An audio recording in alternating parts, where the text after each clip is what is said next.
He is one of the most famous men on the planet. Probably after the Queen, Harry is the second most popular royal act, if you like. He's the member of the royal family that most people would say, I'd like to have a drink with him. A young royal who has stood out from the rest of the family. Harry is very accessible. He's very cheeky, he's very funny, he plays around with the press, and he's very naughty, and I think Britain adores him. But behind the smiles, Prince Harry has had to face unique difficulties. From his parents' very public marriage breakdown. Harry was very often devastated by what was so public. To losing his mother. He said that no child should ever have been made to do what he did. And struggling to find a role for himself. On the right! Quick! March! Tonight, royal experts and insiders lift the lid on Prince Harry's inner turmoil. If you look back over his life, you can see moments where his troubling side has come to the fore. And we reveal how the problems of his past led him to his present path. Harry blames the media for the death of his mother. He was determined that they wouldn't do for Meghan what they did for Diana. Living a life of privilege, are some of Harry's issues first world problems?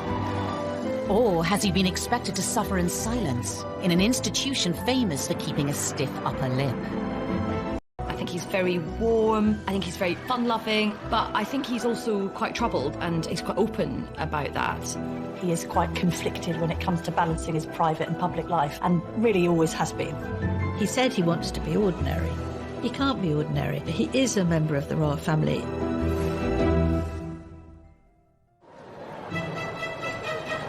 The 15th of September, 1984. The nation was at fever pitch for the birth of Prince Charles and Princess Diana's second child. Britain loves the birth of a royal baby. Charles and Diana were hugely popular, and everybody wanted to see whether they were going to have a little girl or a little boy. Crowds were gathering outside the hospital, outside the gates of Buckingham Palace, and they wanted to see who was going to be on the tea towel. The guy was christened in this. Looks remarkably well displayed. From the beginning, the spotlight was on the young Prince Harry. For Diana to have another child in fairly swift succession was, of course, joyous. And then when the child grew up and had ginger hair, and I think even from an early age was being quite cheeky with photographers and seemed to be quite contrasted to William in his temperament, there was, of course, excitement about him. When it comes to dealing with the press, Hung out at the press totally endeared him to the public, because people thought, here is a royal who not one of the sort of stuffed shirt automatons. Here's a royal who seems to have a lot of personality, even as a little child. Some labelled it as cheeky, some as rude. Most people thought it was delightful. It was quite endearing when he was a young boy, really came to colour the way his views of the press were shaped. Harry's role in the royal family wasn't just a brother for William and another son for Charles and Diana.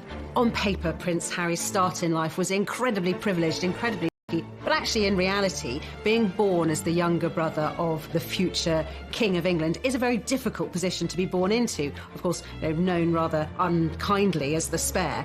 I think being the spare to the heir is a role that inherently has problems attached with it. You know, if you look at the heir, if you look at Prince William, his role has always been defined. What he's going to do has always been clearly outlined. Harry, like spares historically in the royal family, has had to find a role for himself. To some, Prince Harry grew up in the shadow of a brother destined for the throne. He was always less than his brother.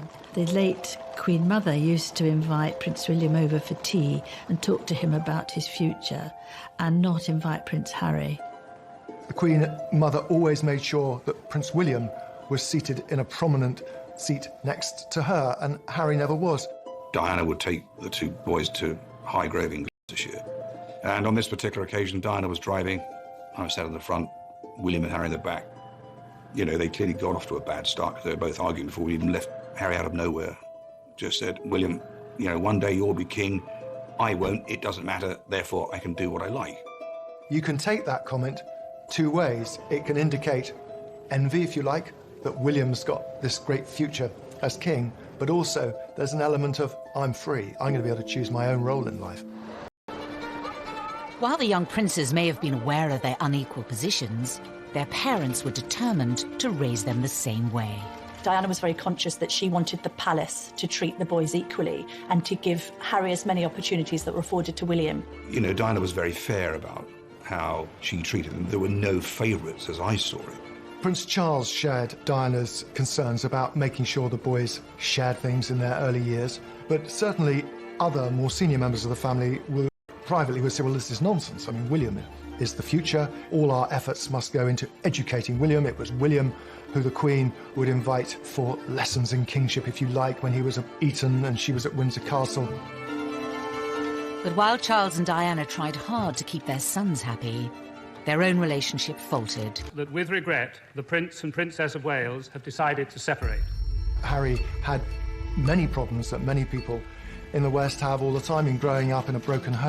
But his broken home was exposed on a most extraordinary scale. The entire planet tuned in to learn every detail about the Charles and Diana separation and divorce, and inevitably the focus on Harry and William followed. Harry was very often devastated by what was so public. He couldn't understand why his mother would wish to be so public with so much of her life. Harry was always the baby of the family, and whether it was at school or whether at home, every effort was made to shield him from the newspaper headlines and to protect him from his parents, who really, by that stage, were in a pretty bad way. The War of the Waleses saw Charles and Diana's separation and divorce play out on the front pages and to TV audiences of millions. For the children to hear both parents to come on television at separate times, to admit to having affairs and to admit to how happy they both were when these kids were at boarding school. Can you imagine how cringe-making it must have been for them? Highly embarrassing. And I don't think that makes them secure. In later years, Harry would admit his parents' divorce left him feeling like he didn't spend enough time with either of them. I think Harry found it quite difficult kind of being shared between parents and spending some time at Kensington Palace with Princess Diana and then going to Clarence House and then to Highgrove, his father's property in Gloucestershire. In this sense that he didn't really have a permanent home was difficult for him. The divorce was finalised in 1996. A year later came a far bigger blow for the royals, and especially for Harry, at the age of just 12. We have reports from Paris that Diana, Princess of Wales, has been killed in a car accident. Harry really did feel the loss of his mother. Being the youngest, he was, as much as William was close to his mother, he was probably a little bit closer. It's incredibly difficult to lose your mother at such a tender age, especially if you're in the public eye. And I think that Harry's had a unique set of circumstances to cope with.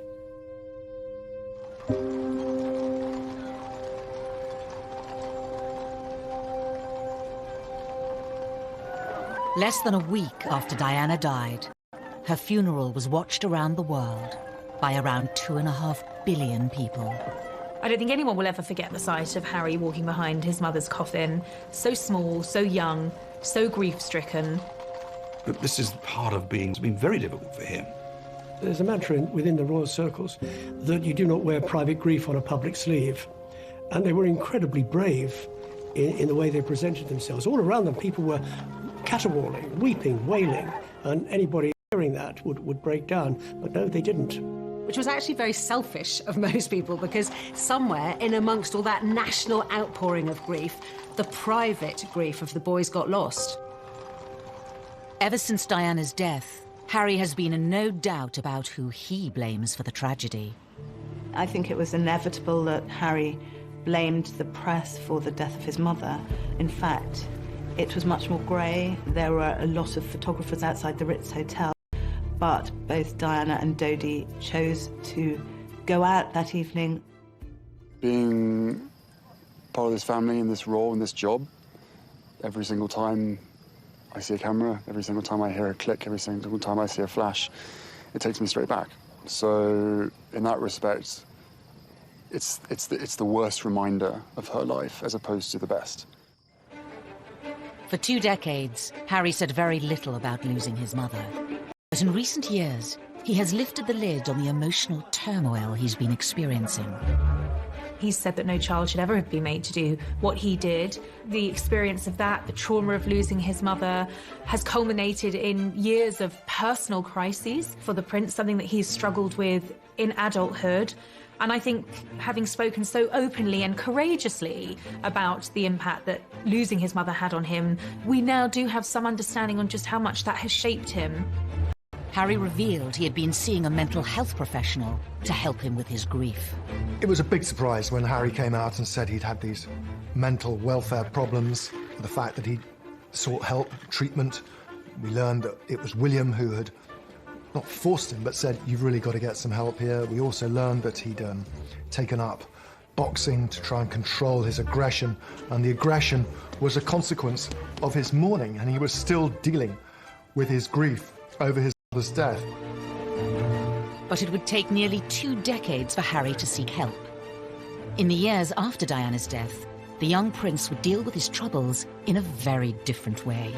The sadness and the grief would make him behave in a very inappropriate way. He had problems with excessive drinking and also problems with drugs.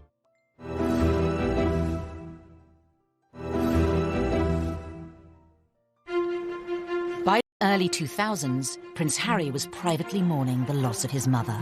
Prince Harry told me that for years he buried his head in the sand, and he did this from quite an early age.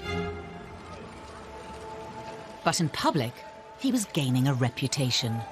The party prince, the playboy prince, the hard-drinking prince. The first time I ever met Prince Harry, he was at a nightclub. It was the year of his A-levels. He was meant to be at home revising, and he was at the Kensington Roof Gardens, knocking back vodka shots, smoking Marlboro Lights, surrounded by a group of gorgeous blondes. That was Prince Harry. Harry's wilder side had emerged even before reaching his A-levels. A newspaper had been passed details about Harry drinking, being involved in lock-ins in local pubs, and smoking cannabis on occasions too. You can really understand how a lonely, privileged, unhappy prince would end up drinking and smoking and taking cannabis to fill those hours and to hang out with people who he thought really liked or even loved him.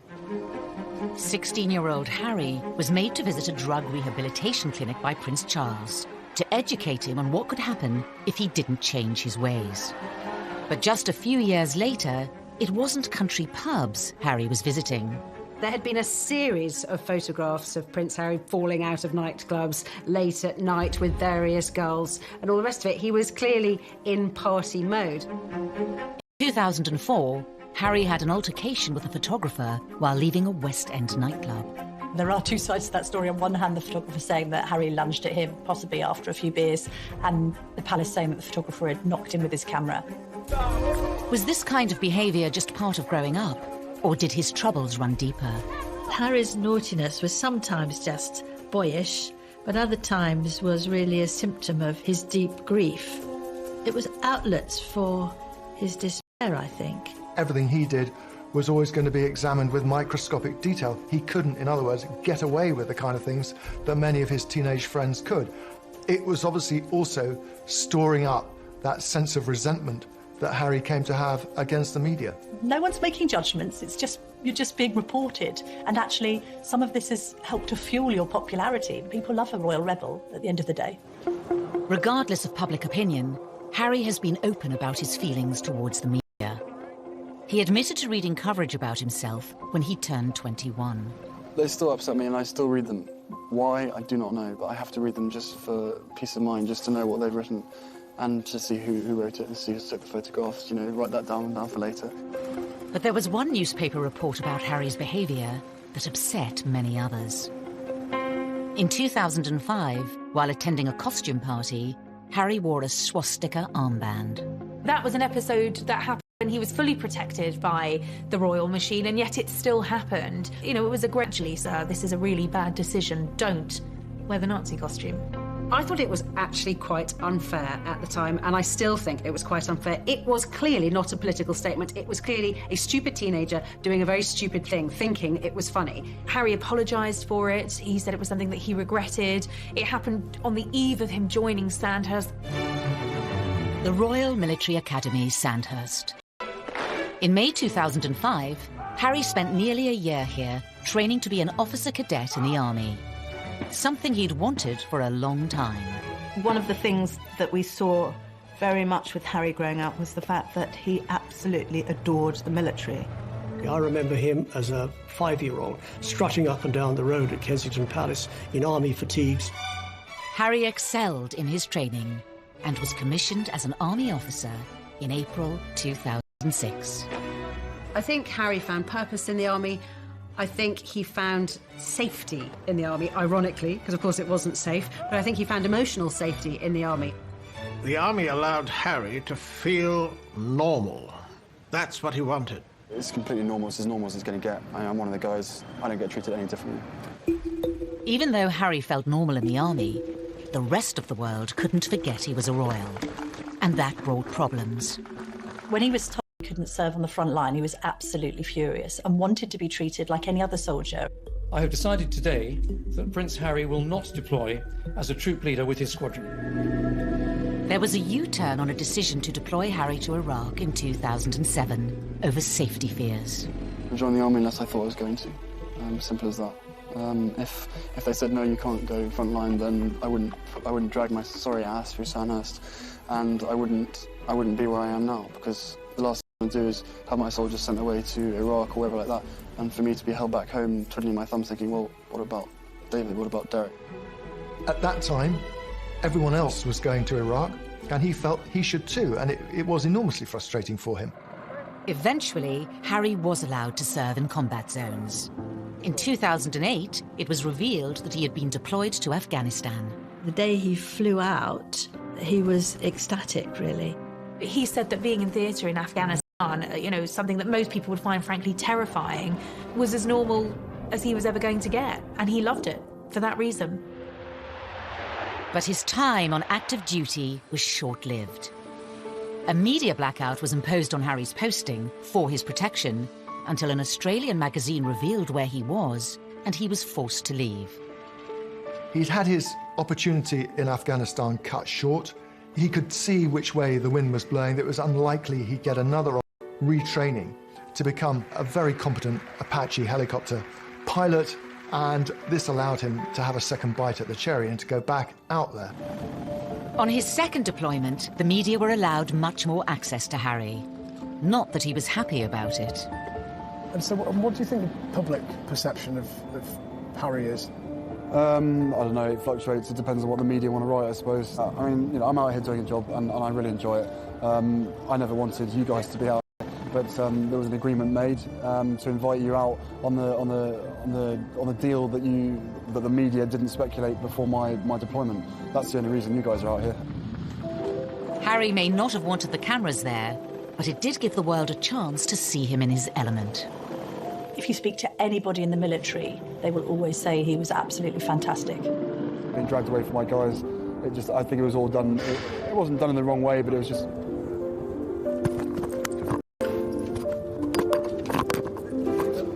This was Harry doing what he did extremely well, but also doing what he was always keen on doing. In January 2013, Harry returned to the UK after a successful deployment, but there were questions over what was next for him. Because of who he was, it was no longer possible for him to pursue that career. And then what happens? He's left really without a job, without a purpose. He was doing something he felt comfortable with. The army, and anybody who has made a career in the army will tell you military is family, and he felt at home. There was camaraderie. And by the time he got out, he was a little bit lost because he really didn't know what to do, and that winds back to the spare. There is no defined role for that spare. Because he certainly wouldn't contemplate an army desk job. He's not the type of person who would fit in to that, and therefore there was a huge question mark. What would he do next?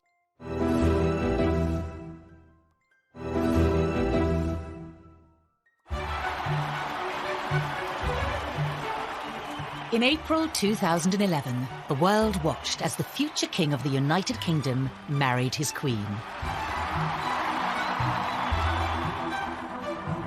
Best man Prince Harry was by his brother's side as William officially settled down. Roger, if you can call 20 seconds and I request stairs and as low as possible.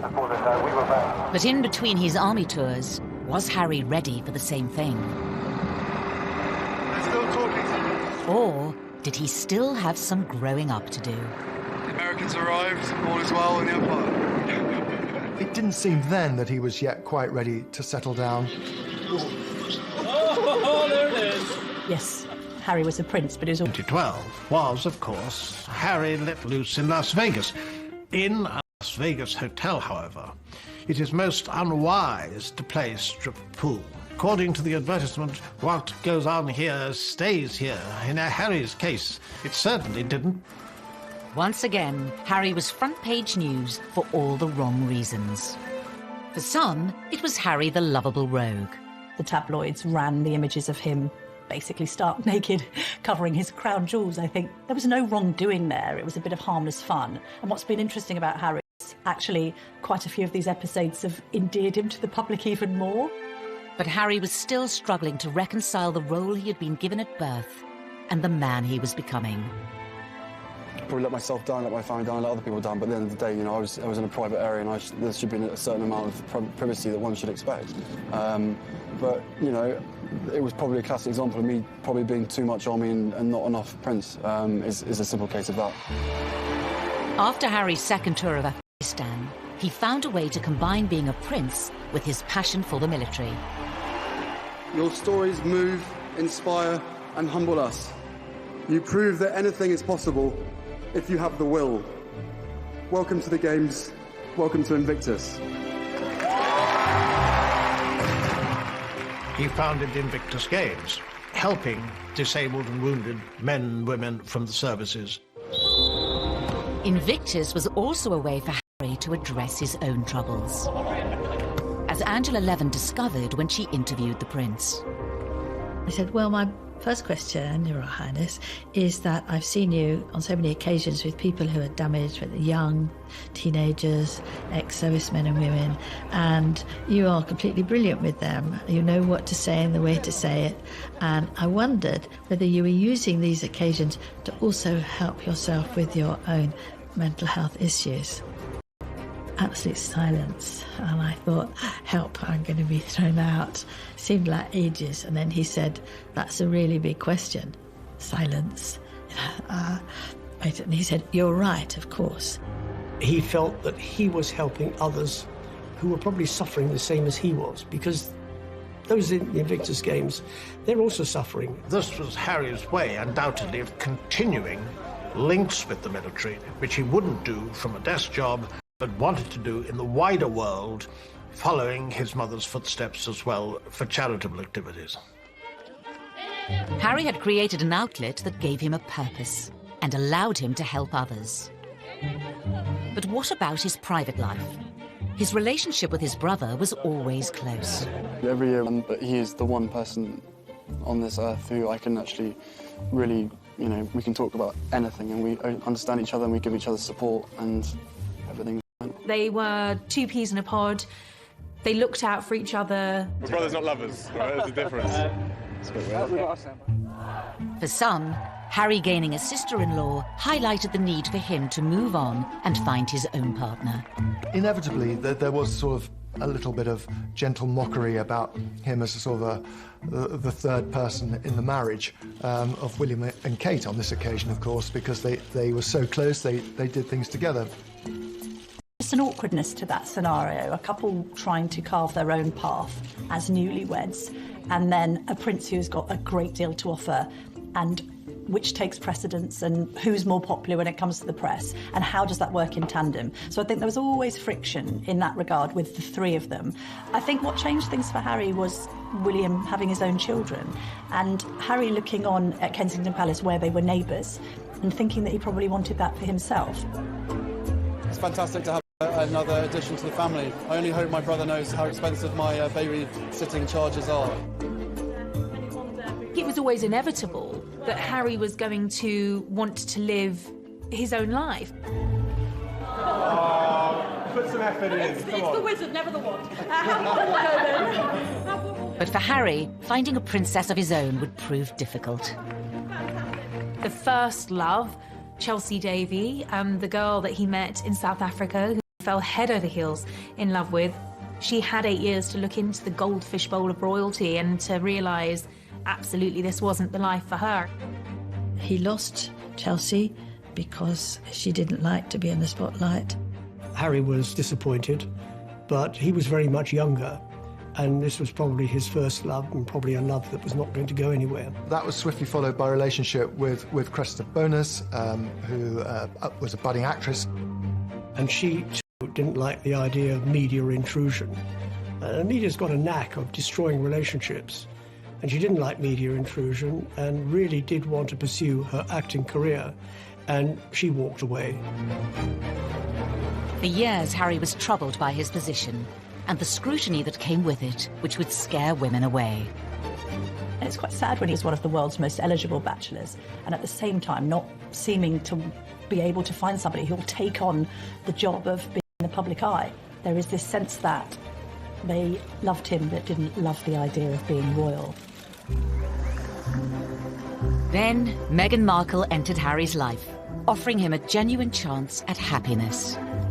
2017, at the Invictus Games in Toronto. Meghan was different in many ways. She had a degree of fame and had lived through that herself. She was incredibly accomplished as a public performer, as an actress. It gave her great confidence. She seemed incredibly secure in herself, and she was that much older than these girls that had gone before. She'd also, of course, been married, which added an entirely different layer to the relationship. Good grief, you know, Prince Harry is punching above his weight here. There's this amazingly glamorous American actress. When I walked into that room and saw her, and there she was sitting there, I was like, OK, well, I'm going to have to up my game. It was almost as if she was a ready-made royal, and therefore a perfect fit for him. In this strong, striking, confident woman, there was actually someone who was very capable of handling the pressure and the scrutiny of being in the public eye. That was something that neither of his two girlfriends had been willing to take on. But the scrutiny would soon affect Prince Harry and his new girlfriend. He issued an unprecedented statement saying, Meghan Markle has been subject to a wave of abuse and harassment. I did not have any understanding of just what it would be like. I don't think either of us did that. We both said that, even though we knew that it would be. Yeah, I tried to warn you as much as possible, but I think both of us were totally surprised by the reaction after the first 5-6 months when we had to ourselves. You could see that the old thorny issue of Harry's relationship with the press was raising its head again. Quite a lot of the press was very, very charged about her background, headlines like kind of straight out of Compton and all of this kind of thing. There was quite an unpleasant tinge to it. There has been some very negative publicity given, and some of it marginally racist, which is unacceptable. Not everything that was troubling Prince Harry was in print or written by journalists. Horrible, horrible stuff on social media, and I'm sure they weren't scrolling through it all the time, but you will see this stuff. You know, they're modern young royals. Of course they're going to be on social media. This time, though, the relationship survived. Harry asked Meghan to marry him. What were we doing? Just roasting chicken and Roasting having chicken. Trying to roast chicken. Trying to roast a chicken, and it was just an amazing surprise. It was so sweet and natural and very romantic. He got on one knee. Having watched Harry grow up, the public saw this as the moment to put his past behind him. They wanted Harry to be happy. They adored Harry, and they wanted him to be for Harry, and it all came back to the little boy at his mother's funeral, and then later his heartbreaking confessions about how upset he'd been and how he'd struggled with demons for years, coming to terms with the grief of the loss of his mother. And then he should find this remarkable young woman who had such a different background from him, whom he was so clearly in love with. But was this the beginning of a fairy tale, or the start of another difficult chapter for the already troubled prince? Things were said and done in the run-up to the wedding that both sides regret, but had caused irreparable damage.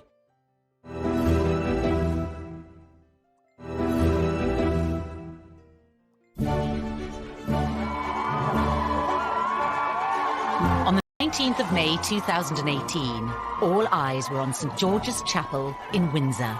The wedding day was wonderful. Meghan looked beautiful in her dress. Harry couldn't have looked happier. The ceremony itself was so vibrant, it was so new, it was so different, it was so unique to the two of them. And I think it was the start of something very, very happy and very, very special. Nobody can deny that the wedding day itself was sparkling. It was magic. It was like Disneyland. But not long after, Harry was once again facing familiar troubles with the press.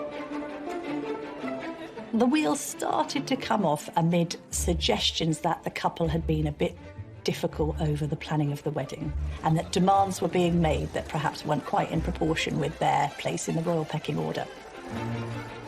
He said before the wedding, what Meghan wants, Meghan gets. And I think he defers to her a great deal.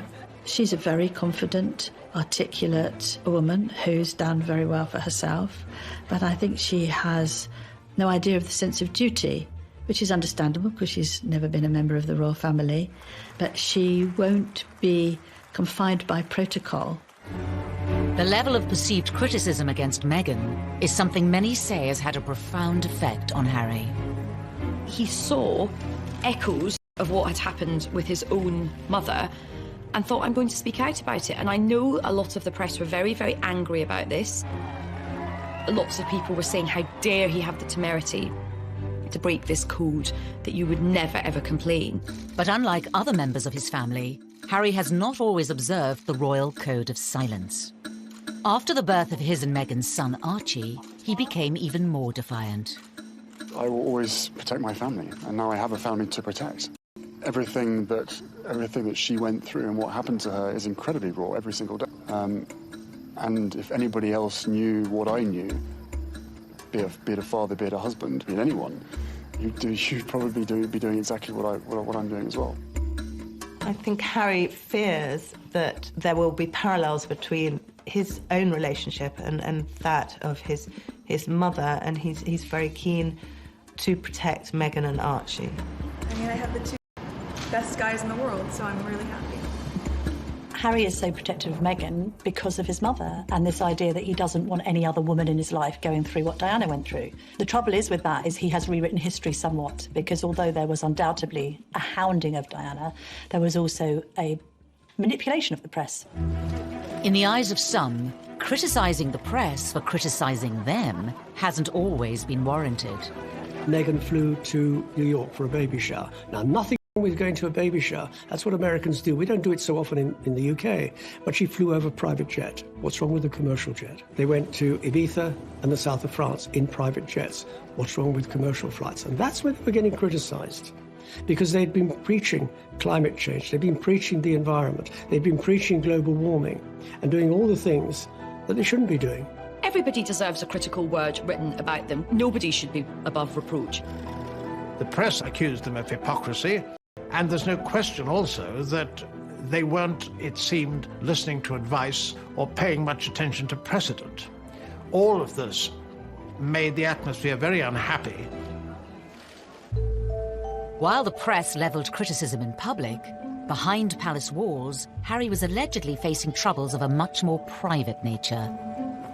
One of the things that unquestionably adversely affected the relations between Harry and William, who were so close for so many years, was a series of rumours after the wedding. William expressed doubts to Harry as to whether or not he was too quick in being engaged to Meghan. There was a brotherly discussion, which I think was voiced out of concern from William, but was misinterpreted as a lack of support. Things were said and done in the run-up to the wedding that both sides regret, but had caused irreparable damage.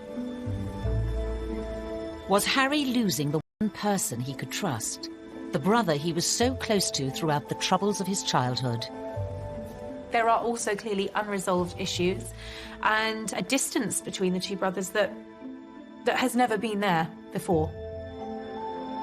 In 2019, the brothers split their royal households. And later in the year, Harry even addressed the rumours of a rift. Inevitably, stuff happens, but look, we're brothers. You know, we don't see each other as much as we used to because we're so busy. But you know, I love him dearly, and you know, the majority of the stuff is the majority of stuff is created out of nothing.